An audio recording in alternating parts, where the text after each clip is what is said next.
আপনি কি জানেন জাপানে এমন এক প্রকার তরমুজ পাওয়া যায় যার আকৃতি গোল নয় বরং এমন চারকোনা আকৃতির হয়ে থাকে। আর পৃথিবীতে এমন একটি মূল্যবান ধাতু আছে যার মাত্র 1 গ্রাম কিনতে হলে আপনাকে পুরো আমাদের দেশটাই বিক্রি করে দিতে হবে। এবং পৃথিবীতে এমন একটি অদ্ভুত পাখি আছে যেটা কিনা উড়ন্ত অবস্থাতেও ঘুমিয়ে যেতে পারে। হ্যাঁ, ঠিকই শুনছেন, ঘুমিয়ে যেতে পারে। আর জাপান দেশে এমন এক প্রকার শরবত পাওয়া যায় যেটা নাকি জীবন্ত মাছ দিয়ে তৈরি করা হয়। হ্যাঁ, এমনই অদ্ভুত তথ্যগুলো জানবেন আজকের এই ভিডিওতে। তো দেরি নয়, চলুন তাহলে এখনই শুরু করা যাক। নাম্বার 7। বন্ধুরা, প্রত্যেকটা মানুষই তো তার চেহারাকে সুন্দরভাবে প্রকাশ করতে চায়, আর এক্ষেত্রে মেয়েরা তো একটু বেশি রূপচর্চা করে থাকে। তবে কালচারাল মানে সংস্কৃতিগত দিক থেকে এক এক কালচারের মানুষ এক এক ভাবে রূপচর্চা করে। যেমন ইন্দোনেশিয়া দেশে মিন্টাওয়াই নামের একটি বিশেষ উপজাতি বসবাস করে। এই উপজাতির মেয়েরা যখনই অ্যাডাল্ট হয়ে যায় তখনই তাদের দাঁতগুলোকে এভাবে হাতুড়ের সাহায্যে কেটে পশুর মতো শার্প বা ধারালো বানানো হয়। কারণ এই উপজাতির লোকেরা মনে করে যে মেয়ের দাঁত যত বেশি শার্প বা ধারালো সে তত বেশি সুন্দর। আর এই উপজাতির প্রায় প্রত্যেকটা মেয়ের দাঁতকেই এমন পশুর মতো ধারালো দেখতে পাবেন। তবে আমার মতে আধুনিক বিশ্বে এরকম অদ্ভুত সংস্কৃতি একেবারেই থাকা উচিত নয়। নাম্বার 6। বন্ধুরা, জীবনে তো অনেক রকমেরই শরবত বা সফট ড্রিঙ্কস খেয়েছেন, তবে এবার এমন একটি শরবতের কথা বলবো যেটা খাওয়া তো দূরের কথা, দেখা মাত্রই আপনার বমি চলে আসতে পারে। হ্যাঁ বন্ধুরা, জাপান দেশে এমন একটি শরবত বা ড্রিঙ্কস পাওয়া যায় যার নাম দ্য লাইভ ফিশ ড্রিঙ্কস, মানে জীবন্ত মাছের শরবত। আর এটা বানানোর জন্য ফ্রেশ এবং জীবন্ত ছোট ছোট সিলভার মাছের পোনা মানে বাচ্চাকে ব্যবহার করা হয়। জাপানিজরা এই ড্রিঙ্কস পান করতে অনেক বেশি পছন্দ করে এবং তারা এটা অনেক মজার সাথে খেয়ে থাকে, যেমনটা দেখতেই পাচ্ছেন। আর আপনি যদি এই ড্রিঙ্কসটি পান করতে চান তাহলে আপনাকে বাংলাদেশি টাকায় প্রায় 5 থেকে 7,000 টাকার মতো খরচ করতে হবে। নাম্বার 5। এই যে পাখিটাকে আপনারা দেখছেন এটা এমন একটা অদ্ভুত পাখি যেটা কিনা উড়ন্ত অবস্থায় ঘুমিয়ে যেতে পারে। হ্যাঁ বন্ধুরা, ফ্রিগেট বার্ড নামের এই পাখিগুলো দেখতে যেমন অদ্ভুত রকমের সুন্দর, তেমনই এদের একটি অদ্ভুত বৈশিষ্ট্য রয়েছে, এরা উড়ন্ত অবস্থাতেও ঘুমিয়ে যেতে পারে।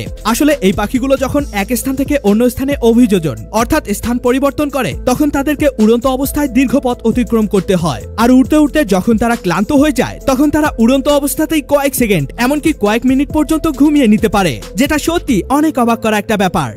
নাম্বার 4। পৃথিবীর সব থেকে মূল্যবান ধাতু, না সেটি গোল্ড, না সেটি রূপা, আর না সেটি ডায়মন্ড, বরং এটির নাম হলো ফ্রান্সিয়াম, যেটার অ্যাটমিক নাম্বার মানে পারমাণবিক সংখ্যা 87। আর এটার 1 গ্রামের দাম প্রায় $1 বিলিয়ন।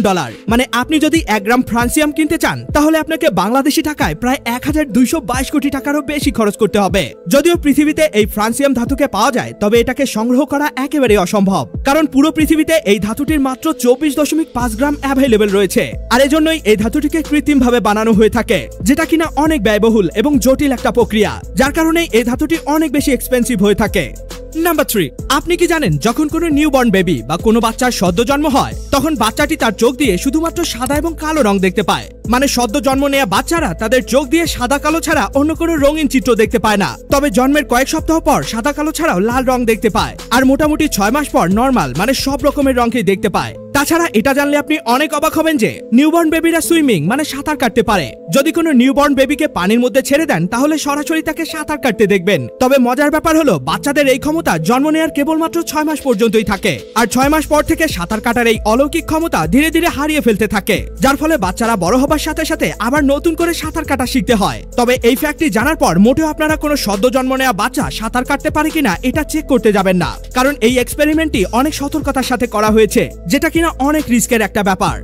নাম্বার 2। আমাদের দেশের রাস্তাঘাটগুলোতে আপনি বিভিন্ন রকম ট্রাফিক সিগন্যাল বা ট্রাফিক বাতি দেখতে পাবেন, যেগুলোতে লাল বাতি জ্বলে উঠলে গাড়ি থেমে যায় আর সবুজ বাতি জ্বলে উঠলে গাড়ি চলা শুরু করে। কিন্তু আপনি কি জানেন পুরো পৃথিবীর মধ্যে ভুটান এমন একটা দেশ যে দেশে কোনো অটোমেটিক ট্রাফিক সিগন্যাল নেই, বরং ট্রাফিক সিগন্যালের পরিবর্তে রাস্তার মাঝখানে তৈরি করা একটা ছোট্ট ঘরের মধ্যে এরকম একজন ট্রাফিক পুলিশ দাঁড়িয়ে থাকে।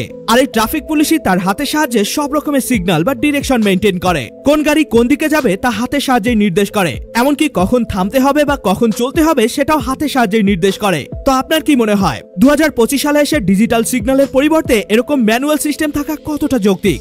নাম্বার 1। বন্ধুরা, এমন কিছু জিনিস যেটা প্রমাণ করে দেয় যে জাপান 2025 সালে নয় বরং 2050 সালে বসবাস করছে। আমাদের দেশ তথা অন্য দেশগুলোতে আপনি ওয়াটারমেলন অর্থাৎ তরমুজকে গোল আকৃতির দেখতে পাবেন, তবে জাপানে আপনি তরমুজকে গোল নয় বরং এমন চারকোনা আকৃতির দেখতে পাবেন। তবে জাপানিজরা এগুলো খাওয়ার থেকেও বেশি রুমে সাজিয়ে রাখা কিংবা ডেকোরেশনের জন্য কিনে থাকে। আর এর থেকেও আজব ব্যাপার হচ্ছে জাপানের রেস্টুরেন্টগুলোর কার্যক্রম, কারণ সাধারণত পৃথিবীর সমস্ত রেস্টুরেন্টগুলোতে আপনি ওয়েটারদেরকে পরিবেশন থেকে শুরু করে সমস্ত কাজ করতে দেখবেন, তবে জাপান দেশের ম্যাক্সিমাম রেস্টুরেন্টগুলোতে কোনো ওয়েটারই থাকে না, বরং রেস্টুরেন্টগুলোতে ওয়েটারের পরিবর্তে আপনি অ্যাডভান্স প্রযুক্তির রোবটকে দেখতে পাবেন, যেখানে পরিবেশন থেকে শুরু করে রেস্টুরেন্টের যাবতীয় কাজকর্ম রোবটরাই করে থাকে। আপনি শুধু রেস্টুরেন্টে বসে রোবট ওয়েটারকে অর্ডার করলেই সে আপনার অর্ডার দেওয়া খাবার মুহূর্তের মধ্যে আপনার সামনে নিয়ে চলে আসবে। তো এমন রেস্টুরেন্টে খাবার উপভোগ করার জন্য কে কে জাপানে যেতে চান তা অবশ্যই আমাকে কমেন্টে জানাবেন। এ সকল তথ্যগুলো তো আপনি জেনেই গেলেন, কিন্তু আপনি কি জানেন দুবাইয়ের মানুষেরা মাথার উপর এমন কালো এক প্রকার গোল দড়ির মতো জিনিস কেন পরিধান করে? আর আপনি যদি সারা রাত ধরে আপনার ফোনটিকে চার্জে দিয়ে রাখেন তাহলে ঠিক কি ঘটতে পারে সেটা আপনার অবশ্যই জানা দরকার।